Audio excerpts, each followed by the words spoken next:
नमस्कार, मैं हूं अंकुर और आप देख रहे हैं सत्य हिंद। एक नजर अब तक की सुर्खियों पर। पश्चिम बंगाल में इकलौते कांग्रेस विधायक अब टीएमसी में शामिल हो गए हैं। विधायक बायरन बिस्वास ने पार्टी को अलविदा कह दिया है और वो ममता बनर्जी की पार्टी टीएमसी में शामिल हो गए हैं। बता दें, पश्चिम बंगाल के अल्पसंख्यक बहुल मुर्शिदाबाद जिले के सागर दीघी सीट पर हाल में हुए उपचुनाव में वाम मोर्चा के समर्थन से तृणमूल कांग्रेस को हराकर जीतने वाले कांग्रेस उम्मीदवार बायरन बिस्वास ही अब टीएमसी में शामिल हुए हैं। यानी कांग्रेस को झटका ममता बनर्जी ने दिया है। विश्वास कांग्रेस वाम गठबंधन को झटका देते हुए तृणमूल कांग्रेस सांसद अभिषेक बनर्जी की जनसंपर्क यात्रा के दौरान पश्चिम मेदिनीपुर के घाटाल में तृणमूल में शामिल हो गए। अभिषेक ने तृणमूल कांग्रेस का झंडा थमाकर पार्टी में उनका स्वागत किया। सत्यपाल मलिक ने पहलवानों के खिलाफ पुलिस कार्रवाई के खिलाफ बोलते हुए कहा, ये सरकार का पाखंड ही है। चौधरी चरण सिंह कहते थे कि जब कोई महिला कहती है कि मेरे साथ दुराचार हुआ है तो वो अपनी इज्जत को सड़क पर रखती है, उसमें गवाही की जरूरत नहीं होनी चाहिए, फौरन गिरफ्तारी होनी चाहिए। और यहाँ तक पॉक्सो एक्ट लग गया तब भी गिरफ्तारी नहीं हो रही है। इस एरोगेंस का, इस घमंड का, इस लापरवाही का कारण मेरी समझ में नहीं आ रहा है। उन्होंने कहा कि ब्रजभूषण सिंह तो एक प्यादा है जिसमें जो ऊपर लोग हैं उनका घमंड है। घमंड इतना बढ़ गया है कि वो किसी की बात नहीं सुनेंगे, आपको जो करना है करो। सत्यपाल ने इसके साथ ही चुनाव को जोड़ते हुए कहा कि इसका ऐसा असर पड़ेगा कि जब चुनाव होगा तब सरकारी पार्टी के लोग गांव-गांव में पिटेंगे, लोग इनको मारेंगे। मैं इनको सावधान कर रहा हूं कि समझ जाओ, बहुत बुरा वक्त इनका आने वाला है। इसमें भी किसान आंदोलन की तरह इनको माफ़ी मांगने की ज़रूरत पड़ेगी। जल्दी मान लें तो ज़्यादा अच्छा है। उन्होंने कहा कि सरकार को लगता है कि उसका कुछ बिगड़ने वाला नहीं है। बिगड़ने वाला तो उसका 8-10 महीने के बाद है, लेकिन वो बिगड़ जाएगा, फिर सुधरेगा नहीं। किसी भी संघर्ष में शायरी तब याद आती है जब आप अपनी हताशा को नहीं छोड़ना चाहते।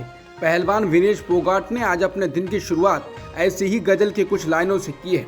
उन्होंने ट्वीट में लिखा है, दरिया अब तेरी खैर नहीं, बूंदों ने बगावत कर ली है, नादाना समझ रे बुजदिल, लहरों ने बगावत कर ली है। हम परवाने हैं मौत समा, मरने का किसको खौफ यहाँ, रे तलवार तुझे झुकना होगा, गर्दन ने बगावत कर ली है। बता दें, महिला पहलवानों के लिए कल का दिन काफ़ी हताशा और निराशा का रहा था। जब उन्होंने नए संसद भवन की ओर महिला महापंचायत आयोजित करने के लिए कदम बढ़ाए तो उन्हें दिल्ली पुलिस ने रोक लिया और उनको सड़कों पर घसीटा गया और वीडियो उसके वायरल हुई। हालांकि संसद के अंदर पीएम मोदी लोकतंत्र की परिभाषा बता रहे थे, लेकिन बाहर इसके विपरीत हो रहा था। विरोध प्रदर्शन कर रहे पहलवान बजरंग पूनिया ने एक पूर्व आईपीएस अधिकारी के ट्वीट पर जवाब में लिखा है कि वो गोली खाने को भी तैयार है। बता दें, पूर्व आईपीएस एनसी अस्थाना ने एक ट्वीट में ये प्रदर्शन कर रहे पहलवानों पर कार्रवाई को सही ठहराते हुए ये लिखा है कि अगर ज़रूरत पड़ी तो गोली भी मारी जाएगी, जिसके बाद बजरंग पूनिया को ये कहना पड़ा है। दरअसल पूर्व आईपीएस ने ट्वीट कर कहा था, ज़रूरत हुई तो गोली भी मारेंगे, मगर तुम्हारे कहने से नहीं। अभी तो सिर्फ कचरे के बोरे की तरह घसीट कर फेंका है। दफ़ा 129 में पुलिस को गोली मारने का अधिकार है। उचित परिस्थितियों में वो हसरत भी पूरी होगी, मगर वह जानने के लिए पढ़ा लिखा होना आवश्यक है। फिर मिलेंगे पोस्टमार्टम टेबल पर। इसके जवाब में बजरंग पूनिया ने लिखा है, ये आईपीएस ऑफिसर हमें गोली मारने की बात कर रहा है। भाई सामने खड़े हैं, बता कहाँ आना है गोली खाने। कसम है पीठ नहीं दिखाएंगे, सीने पे खाएंगे तेरी गोली। यो ही रह गया है अब हमारे साथ करना, तो यो भी सही। पहलवान साक्षी मलिक ने ट्विटर हैंडल से पहलवानों के साथ पुलिस की ज़्यादती को ट्वीट किया है। साथ ही उन्होंने लिखा है कि हम लड़ेंगे और हम जीतेंगे, ये जो दिन है ये भी बीतेंगे, हमको हंसते जाना है, ये दिन भी बीतेंगे। इसके साथ ही वीडियो में साक्षी मलिक को मेडल जीतते हुए भी दिखाया गया है और उसके साथ अब पुलिस की कार्रवाई को भी दिखाया गया है। बता दें, पुलिस एक्शन में कल साक्षी मलिक को बुरी तरह से घसीटा गया था। उनकी तस्वीर भी वायरल हुई थी जिसमें लोगों ने उनको पकड़ रखा है।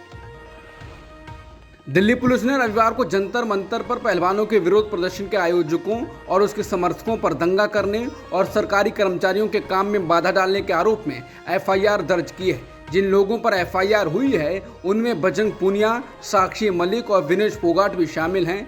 बता दें, समाचार एजेंसी एनआई के अनुसार ये एफआईआर भारतीय दंड संहिता की धारा 147, 149, 186, 188, 332, 353 और पीडीपीपी की एक्ट की धारा 3 के तहत दर्ज की गई है। सहारनपुर में दो समाजों के बीच टकराव की आशंका को देखते हुए आज 29 मई से अगले आदेशों तक प्रशासन ने इंटरनेट बंद करने का आदेश दिया है। बता दें, सहारनपुर में गुर्जर समाज ने 29 मई को सम्राट मिहिर भोज प्रतिहार गौरव यात्रा निकालने का ऐलान किया था। इसका विरोध राजपूत समाज के लोग कर रहे थे। दोनों समाज में टकराव ना हो, ऐसे में जिला प्रशासन ने गुर्जर समाज की अनुमति को निरस्त कर दिया। दैनिक भास्कर की रिपोर्ट के अनुसार इसके बाद भी गुर्जर समाज की भीड़ सोमवार की सुबह 9 बजे ही सड़कों पर उतर आई। करीब 10 किलोमीटर की यात्रा के दौरान पुलिस का घेरा तोड़ दिया। ऐसे में दूसरा समुदाय भी आक्रोशित हो गया। टकराव की स्थिति ना हो और जिले में शांति व्यवस्था हो, इसके लिए जिलाधिकारी दिनेश चंद्र ने सहारनपुर में अगले आदेशों तक इंटरनेट सेवा बंद कर दी है। रिपोर्ट के मुताबिक बागपत के रास्ते सम्राट मिहिर भोज प्रतिहार गौरव यात्रा में शामिल होने जा रहे सपा विधायक को पुलिस ने बलपूर्वक रोका। विधायक के साथ पुलिस की तीखी नोकझोंक हुई। इस दौरान विधायक के कपड़े भी फट गए।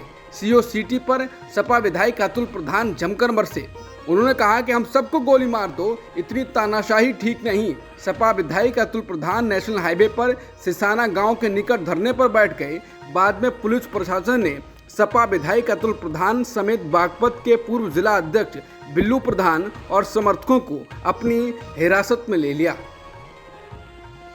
मध्य प्रदेश के कांग्रेस नेताओं के साथ कांग्रेस अध्यक्ष मल्लिकार्जुन खड़गे और पूर्व कांग्रेस अध्यक्ष राहुल गांधी और महासचिव केशव वेणुगोपाल ने बैठक की। बैठक में मध्य प्रदेश कांग्रेस के अध्यक्ष कमलनाथ और बाकी वरिष्ठ नेता मौजूद रहे। बैठक के बाद मीडिया से बात करते हुए राहुल गांधी ने कहा कि मध्य प्रदेश में कांग्रेस को 150 सीट मिलेंगी। उन्होंने कहा कि कर्नाटक की तरह हम मध्य प्रदेश भी जीतने जा रहे हैं। इसके अलावा कमलनाथ ने कहा कि मध्य प्रदेश के चुनाव में करीब 4 महीने बचे हैं। बैठक में मध्य प्रदेश के भविष्य और राज्य के महत्वपूर्ण मुद्दों पर चर्चा हुई। हम जनता के मुद्दों को ध्यान में रखकर चुनावी मैदान में उतरेंगे।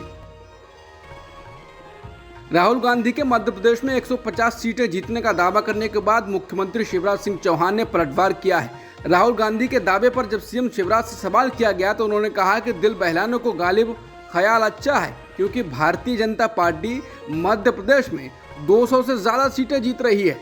अब उनको ख्याली पुलाव बनाना है तो बनाते रहें। मध्य प्रदेश में नवंबर 2023 में विधानसभा चुनाव हो सकते हैं। उससे पहले चुनावी साल में मध्य प्रदेश की शिवराज सरकार साड़ी, जूता, सैंडल, पानी की बोतल और छाता बांटने जा रही है। मध्य प्रदेश के 15,24,000 परिवारों को एक सरकारी योजना के तहत ये सामान दिया जाएगा। कहा जा रहा है कि जून के तीसरे या चौथे सप्ताह में मुख्यमंत्री शिवराज सिंह चौहान साड़ी, जूता बांटना शुरू करेंगे। हालांकि ट्विटर पर लोगों का कहना है कि अब पीएम मोदी अपने मुख्यमंत्री के द्वारा बांटी जा रही रेवड़ी को रोकेंगे। कहा जा रहा है कि मध्य प्रदेश में मुख्यमंत्री शिवराज सिंह चौहान एक बार फिर सत्ता में काबिज होने के लिए समाज के हर वर्ग को साधने में लगे हैं, जिसके तहत वो रेवड़ी बांट रहे हैं। नए संसद भवन के उद्घाटन कार्यक्रम में हरवंश राय की उपलब्धता और सक्रियता देख जेडीयू के लोग जरूर भौचक्का रह गए हैं, क्योंकि पार्टी ने उद्घाटन समारोह का बहिष्कार किया था, लेकिन हरवंश फिर भी संसद में पहुंचे। बता दें, हरिवंश जेडीयू कोटे से राज्यसभा के सदस्य हैं। इसके बाद बिहार में सत्तारूढ़ जनता दल यूनाइटेड ने राज्यसभा के उपसभापति हरवंश नारायण सिंह पर तीखा हमला बोला है। जेडीयू का आरोप है कि जब पार्टी ने तय किया था कि नए संसद के उद्घाटन का पार्टी बहिष्कार करेगी, वैसे समय में हरवंश ने कार्यक्रम में शामिल होकर पार्टी की नीतियों से अलग काम किया है। जेडीयू प्रवक्ता नीरज कुमार ने एक तस्वीर दिखाते हुए ये भी आरोप लगाया है कि सरकार की तरफ से हरवंश को भी उचित सम्मान नहीं दिया गया और जिस कार्यक्रम में राज्यसभा के सभापति यानी उपराष्ट्रपति तक को नहीं बुलाया गया, लेकिन हरवंश ने बौद्धिकता का ईमान बेच दिया। नीरज कुमार का ये भी कहना है कि इस पर पार्टी कार्रवाई करेगी। पश्चिम बंगाल के मुख्यमंत्री ममता बनर्जी ने नए संसद के उद्घाटन को लेकर पीएम मोदी पर तंज कसा है। टीएमसी चीफ ने ट्विटर पर 2 फोटो शेयर किए हैं, जिसमें एक फोटो में देश के पहले प्रधानमंत्री जवाहरलाल नेहरू अपनी कैबिनेट के साथ हैं, जिस पर लिखा है आज़ादी के बाद, और दूसरी फोटो संसद के नए भवन के उद्घाटन की है। इसमें पीएम मोदी अधीनम यानी पुजारियों के साथ खड़े हुए हैं। इस फोटो पर लिखा है। फोटो में अंतर देखने वाला साफ साफ अंतर देख सकता है और भविष्य के भारत को अतीत के भारत से बहुत अलग पा सकता है। मोदी सरकार की मंत्री स्मृति ईरानी सोशल मीडिया यूजरों के निशाने पर आ गई हैं। सिर्फ इसलिए नहीं कि वो महिला एवं बाल विकास मंत्री हैं, बल्कि उन्होंने जिस तरह से अपनी एक तस्वीर पर आई प्रतिक्रियाओं के साथ व्यवहार किया, उसको लेकर भी लोगों ने तीखी प्रतिक्रियाएं दी हैं। किसी ने कहा कि स्मृति ईरानी विरोध पर अपने ट्वीट का जवाब छिपाने वाली पहली केंद्रीय मंत्री बनी। किसी ने ट्वीट किया है कि महिला एवं बाल विकास मंत्री को भारत की मेडलिस्ट बेटियों के प्रदर्शन से दिक्कत है। फैक्ट चेक करने वाले एक वेबसाइट के मोहम्मद जुबैर ने स्मृति ईरानी के ट्वीट को रीट्वीट करते हुए लिखा है, प्रतिक्रियाएं छिपाई गई हैं। ये प्रतिक्रियाएं स्मृति ईरानी के एक ट्वीट पर आईं। ईरानी ने वो ट्वीट नए संसद भवन के उद्घाटन के दौरान किया था। उसमें उन्होंने एक तस्वीर को साझा किया था। उस तस्वीर में दिखता है कि केंद्रीय मंत्री स्मृति ईरानी उस फ्रेम में आ गई थी जब फोटोग्राफर केंद्रीय गृह मंत्री अमित शाह की तस्वीर खींच रहे थे। उनके इस ट्वीट पर लोगों ने खूब प्रतिक्रियाएं दी। वो प्रतिक्रियाएं नए संसद भवन के पास ही प्रदर्शन कर रही महिला पहलवानों के प्रदर्शन की तस्वीरों के रूप में है।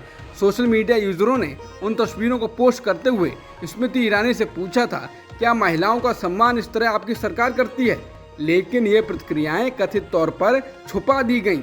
इसको लेकर सोशल मीडिया यूजरों ने आपत्ति की। लोगों ने उनके महिला एवं बाल विकास मंत्री होने पर तंज कसा और कहा, क्या ऐसा करने में क्या शर्म नहीं आती है?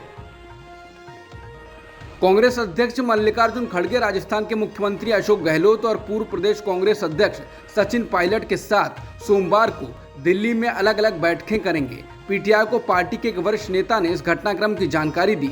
इस बैठक में पायलट को उनका आंदोलन स्थगित करने और पार्टी के लिए प्रचार करने को कह सकती है। पायलट समर्थक चाहते हैं कि कांग्रेस अध्यक्ष चुनाव के बाद नेतृत्व परिवर्तन का वादा करें तो बात बन सकती है। पायलट अब और इंतजार नहीं करना चाहते।